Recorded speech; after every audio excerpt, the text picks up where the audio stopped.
सन्मानच महापुरुषांची संपत्ती आहे. अधमाधनमिच्छन्ति धनमानं च मध्यमाः उत्तमामानमिच्छन्ति मानो हि महतां धनम. महापुरुषांच्या संपत्तीची चर्चा करताना आचार्य चाणक्य असे सांगतात की अधम लोक संपत्तीची इच्छा करतात, मध्यम लोक पैसा व मान मागतात, परंतु उत्तम लोक फक्त मानाची इच्छा करतात. महापुरुषाची संपत्ती म्हणजे मानच असतो. नीच दुष्ट लोकांसाठी संपत्ती सर्वस्व असते. ती मिळवण्यासाठी ते चांगल्या तसेच गैरमार्गाचाही अवलंब करतात. तसे तर सरासरी सर्वच लोकांना पैसा हवा असतो, परंतु अपमानाऐवजी नको असते तर ते सन्मानाने हवे असते. म्हणजेच त्याला मान व संपत्ती दोन्ही हवे असतात. परंतु महापुरुष संपत्तीची मुळीच इच्छा करीत नाहीत. ते मिळणाऱ्या मान सन्मानालाच महत्त्व देतात. त्यांच्यासाठी मान सन्मान हीच संपत्ती असते. दान करण्यासाठी कोणतीही वेळ नसते. इक्षुरापः पयोमूलं तांबूलं फलमौषधं भक्षयित्वापि कर्तव्या स्नानदानदिकः क्रियाः. इथे आचार्य चाणक्य स्नान दानासाठी कोणताही वेळ, काळाला वर्ज्य किंवा वेळेची अडचण बनत नसताना म्हणतात की ऊस, पाणी, दूध, कंद, पान, फळ आणि औषध घेतल्यानंतर सुद्धा स्नान, दान इत्यादी कार्य करू शकता. अर्थ असा आहे की ऊस चोखल्यानंतर, पाणी व दूध पिल्यानंतर, पान खाल्ल्यानंतर, एखादा कंद किंवा फळ किंवा औषध खाल्ल्यानंतर सुद्धा स्नान, पूजा व दान इत्यादी कार्य करता येतात. तर इतर वस्तू, पदार्थ खाल्ल्या पिल्यानंतर ही कार्य करता येत नाहीत. जसे अन्न तशी संतती. दीपो भक्षयते ध्वांतम कज्जलं च प्रसूयते यदन्नं भक्षयते नित्य जायते तादृशी प्रजा. जसे अन्न तसे मन विचार याविषयी चर्चा करताना आचार्य सांगतात की दिवा अंधाराला गिळंकृत करून काजळ निर्माण करतो, तसेच जो नेहमी जसे अन्न खातो तो तशाच संततीला जन्म देतो. व्यक्तीचे भोजन जसे असते तशीच त्याची संतती जन्म घेते. सात्विक भोजन करण्यामुळे संतानसुद्धा योग्य व बुद्धिमान होईल आणि तामसी भोजन केल्याने मूर्ख संतान जन्माला येईल. दिवा अंधाराला गिळतो तर तो काळिमाच उत्पन्न करतो. सर्वात मोठा नीच. चांडालानां सहस्रैस्तसूरिभिः तत्वदर्शिभिः एकाहि यवनो प्रोक्तः न नीचो यवनात् परः. यवनाला नीचातला नीच कोटीचा मानताना आचार्य चाणक्य सांगतात की तत्वदर्शी विद्वानांचे सांगणे आहे की 1000 चांडाळाच्या बरोबर एक यवन असतो. यवनापेक्षा नीच कोणीच नसतो. आशय हा आहे की विद्वान महापुरुषांच्या कथनानुसार 1000 चांडाळाच्या बरोबरीच वाईटपण, नीचपणा एका यवनात असतो. यामुळे यवन सर्वात नीच मानला जातो. यवनापेक्षा नीच कोणीच नाही. संपत्तीचा सदुपयोग. वित्तं देहि गुणान्वितेषु मतिमान्नत्र देहि क्वचि प्राप्तं वारिनिधे जलं धनयुचां माधुर्ययुक्तं सदा जीवाः स्थावर जंगमाश्च सकलाः संजीव्य भूमंडलं भूयं पश्च तदेव कोटिगुणितं गच्छन्त्यंभोनिधिं. संपत्तीची पात्रता सांगताना आचार्य चाणक्य सांगतात की हे बुद्धिमंत हो, गुणी लोकांनाच संपत्ती द्यावी, अवगुणी लोकांना कधीच देऊ नका. नभ म्हणजे ढग समुद्रातून पाणी घेऊन मधुर जल वर्षा करतो. यामुळे पृथ्वीवरील चराचर प्राणी जीवन जगतात. मग हेच पाणी कोटीपट अधिक होऊन पुन्हा परत समुद्रातच जाते. आशय हा आहे की ढग समुद्रातून पाणी घेतात आणि पृथ्वीवर पाऊस पाडतात. याच पावसामुळे पृथ्वीवरील मनुष्य, पशु, पक्षी, वृक्ष वगैरे जगतात. नंतर हेच पाणी अनेक पटीने वाढून नद्यातून वाहत वाहत परत समुद्रातच जाते. श्रीमंत लोकांनी सुद्धा योग्य व्यक्तीला एखादा व्यवसाय करण्याकरिता पैशाची मदत करावी. यामुळे ती व्यक्ती कित्येक लोकांचे कल्याण करते आणि मदत करणाऱ्या व्यक्तीचा सुद्धा लाभ होतो. स्नानामुळे शुद्धता. तैलाभ्यंगे चिता धूमे मैथुने क्षौरकर्मणी तावत भवती चांडलः यावत स्नानं न समाचरेत. स्नान केल्यानंतरच मनुष्य पवित्र होतो, अन्यथा तो शूद्र आहे. हेच जास्त स्पष्ट करून सांगताना आचार्य चाणक्य म्हणतात की तेल लावल्यानंतर, चितेचा धूर अंगाला लागल्यानंतर, संभोग केल्यानंतर आणि केस कापल्यानंतर जोपर्यंत मनुष्य स्नान करीत नाही तोपर्यंत तो शूद्र असतो. अर्थ असा आहे की शरीराला तेलाने मालिश केल्यानंतर, चितेचा धूर लागल्यानंतर, संभोग केल्यानंतर आणि दाढी नखे केस कापल्यानंतर स्नान करणे आवश्यक आहे. या कामानंतर मनुष्य जोपर्यंत स्नान करीत नाही तोपर्यंत तो शूद्र मानला जातो. पाणी एक औषध आहे. अजीर्णे भेषजं वारी जीर्णे तद्बलप्रदम भोजने चामृतम वारी भोजनांते विषप्रदम. पाण्याची गुणवत्ता सांगताना आचार्य म्हणतात की भोजन पचन नाही झालं तर पाणी हे औषधासमान असते. जेवण करतेवेळी पाणी अमृत आहे आणि जेवणानंतर ते विषासारखं कार्य करते. याचा अर्थ हा आहे की अन्नाचे अपचन झाल्यावर पोट भरून जेवढे पिता येईल तेवढे पाणी प्यावे. पाणी औषधाचे काम करते. जेवणाचे पचन झाल्यानंतर पाणी पिल्यानंतर शरीराच्या शक्तीत वाढ होते. भोजन करताना अधेमध्ये पाणी पित राहिले तर ते अमृताचे कार्य करते, पण हेच पाणी जेवण झाल्यावर ताबडतोब प्याले तर ते विषाचे कार्य करते. जेवण करतानाच मधून मधून पाणी प्यावे, जेवण झाल्यावर ताबडतोब नाही. ज्ञान व्यवहारात आणा. हतम ज्ञानम क्रियाहीनम हतश्चाय ज्ञानतानरः हतम निर्णायकम सैन्यम स्त्रियाः नष्टाह्य अभर्तृकः. आचार्य चाणक्य सांगतात की ज्या ज्ञानाप्रमाणे आचरण नाही केले तर ते ज्ञान नष्ट होते. अज्ञानामुळे मनुष्याचा नाश होतो.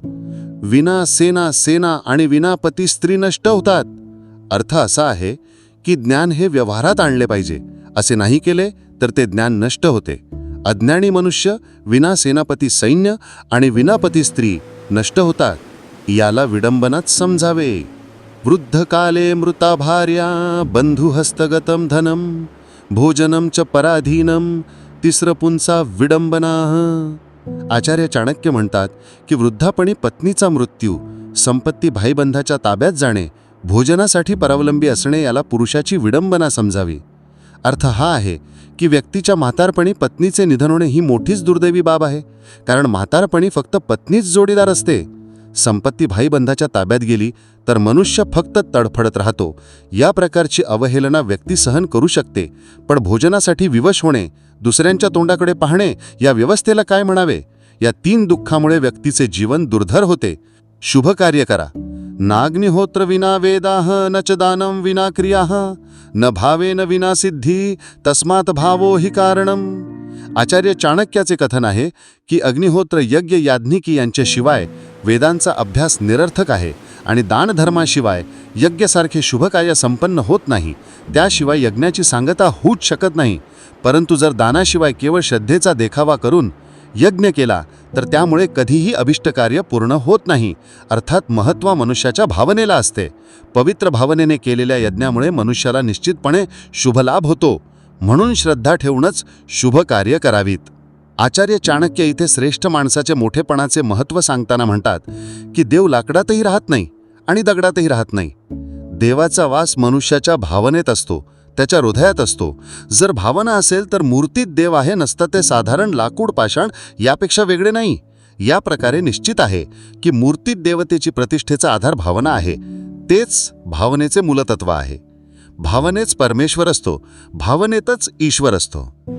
काष्ठपाषाण धातूनां कृत्वा भावेन सेवनम श्रद्धयाच तथा सिद्धिः तस्य विष्णोः प्रसादतः.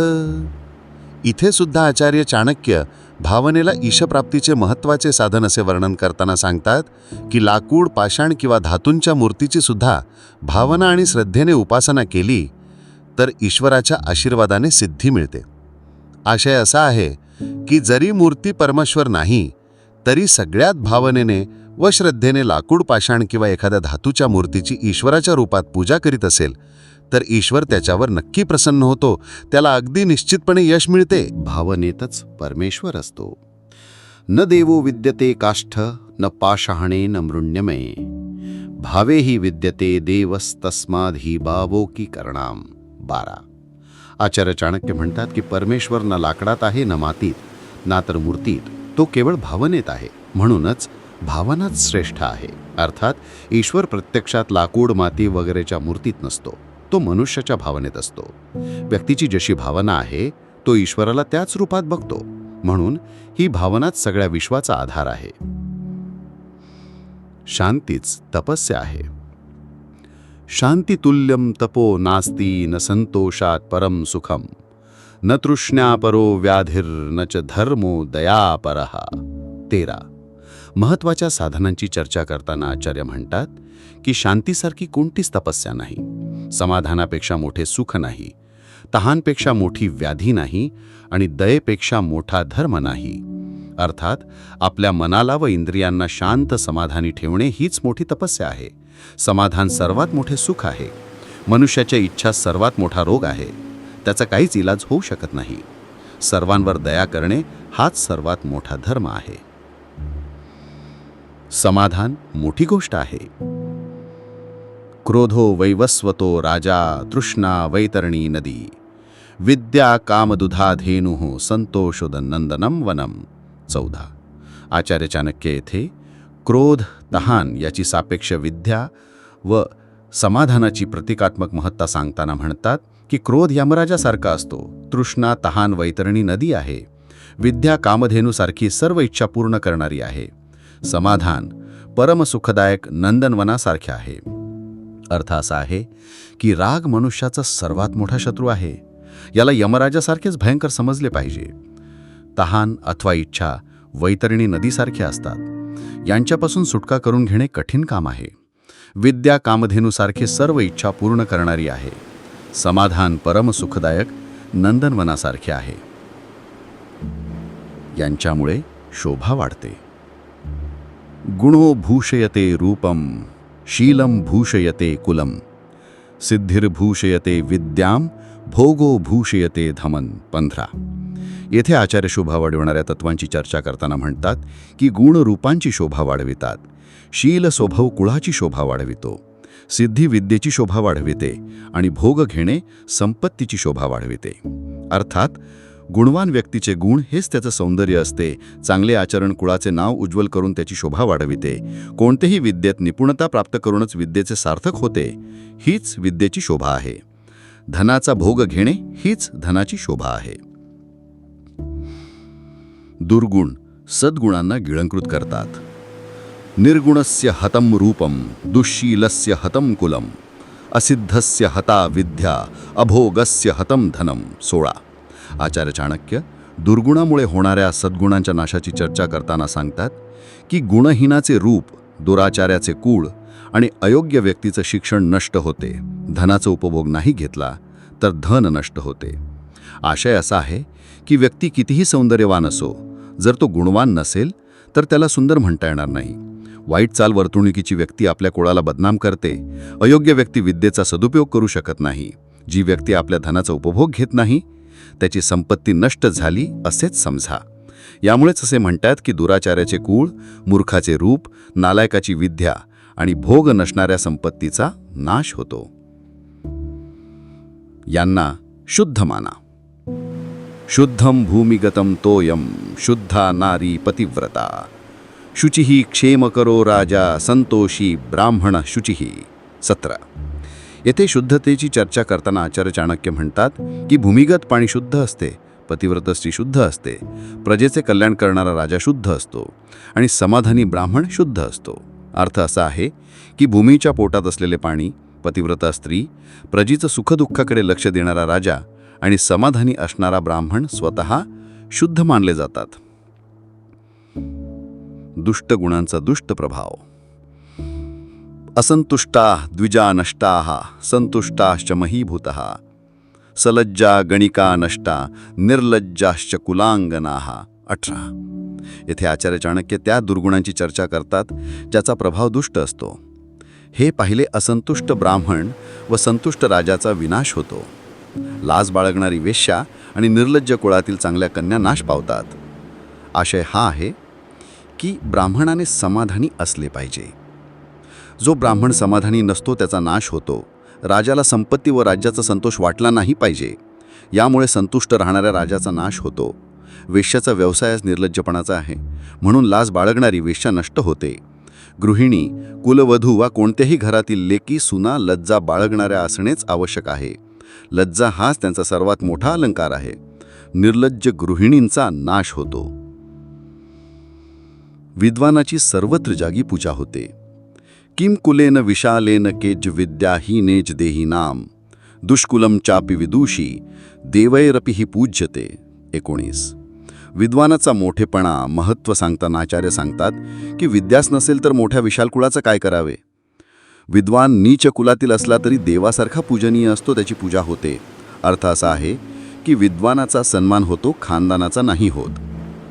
नीच खानदानात जन्म घेतलेली व्यक्ती विद्वान असेल तर सगळेच सन्मान करतात. विद्वानाची सर्वत्र जागी पूजा होते. विद्वान प्रशस्यते लोके विद्वान सर्वत्र गौरवम विद्वया लभते सर्वम विद्या सर्वत्र पूज्यते. 20. आचार्य चाणक्य विद्वानाची प्रशंसा करताना म्हणतात की विद्वानाची जनात प्रशंसा होते, विद्वानाचा सर्वत्र गौरव होतो, विद्येमुळे सर्व काही प्राप्त होते आणि विद्येची सर्वत्र पूजा होते. अर्थ असा आहे की विद्येमुळेच मनुष्याला समाजात आदर, प्रशंसा, मान, सन्मान आणि तो ज्या कशाची इच्छा करेल ते सर्व त्याला मिळते, कारण सर्वजण विद्येचा सन्मान, आदर करतात. विद्वानाची सर्वत्र जागी पूजा होते. मांसभक्षै सुरापानै मूर्खैहिस्त शास्त्रवर्जितैः पशुभिः पुरुषाकारे क्रांतास्ती चमोदिनी. 21. दुर्गुणांनी लिप्त झालेल्या मनुष्याच्या स्थितीचे वर्णन करताना आचार्य म्हणतात की मांसाहारी, दारुडा आणि मूर्ख पुरुष याच्याच रूपात पशु असतो. यांच्या भाराने ही पृथ्वी खचत आहे. याचा आशय असा आहे की मांस खाणारे, दारू पिणारे आणि मूर्ख या तिघांना पशु समजले पाहिजे. जरी त्यांचं शरीर मनुष्याचं असलं तरीही मनुष्याच्या रूपातील हे पशु पृथ्वीसाठी भार आहेत. यांच्यामुळे नुकसान होते.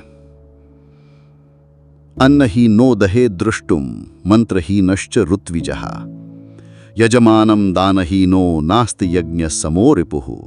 22. आचार्य चाणक्य नुकसानदायक कारणाची चर्चा करताना सांगतात की अन्नहीन राजा राष्ट्र नष्ट करतो. मंत्रहीन ऋषी आणि दान न देणारा यजमान हे सुद्धा राष्ट्राचा नाश करतात. या प्रकारच्या ऋषींकडून यज्ञ करून घेणे आणि अशा यजमानाचे असणे आणि त्यांचे यज्ञ करणे म्हणजेच देशाशी शत्रुत्व केल्यासारखं आहे. अर्थात ज्या राजाच्या राज्यात धान्याची टंचाई आहे, ज्या ऋषीला मंत्र माहीत नाहीत व त्यांचे पूर्ण ज्ञान नाही, यज्ञानंतर यजमान ब्राह्मणांना दान करतो. जर मंत्रहीन ब्राह्मण आणि दक्षिणा न देणारे यजमान यज्ञ करतील तर त्यांना देशाचे सर्वात मोठे शत्रू म्हटले गेले आहे. धान्य नसतावेळी यज्ञ केलं जाते. यज्ञाचे ब्राह्मण विद्वान असले पाहिजे, त्यांना यज्ञातील मंत्रांचे पूर्ण ज्ञान पाहिजे. यज्ञानंतर यजमान ब्राह्मणांना दान करतो. जर मंत्रहीन ब्राह्मण आणि दक्षिणा न देणारे यजमान यज्ञ करतील तर त्यांना देशाचे सर्वात मोठे शत्रू म्हटले आहे. हा व्हिडिओ आवडल्यास कृपया लाईक करा, शेअर करा. अशाच माहितीपूर्ण आणि प्रेरणादायी व्हिडिओसाठी आमच्या YouTube चॅनलला सबस्क्राईब करायला विसरू नका.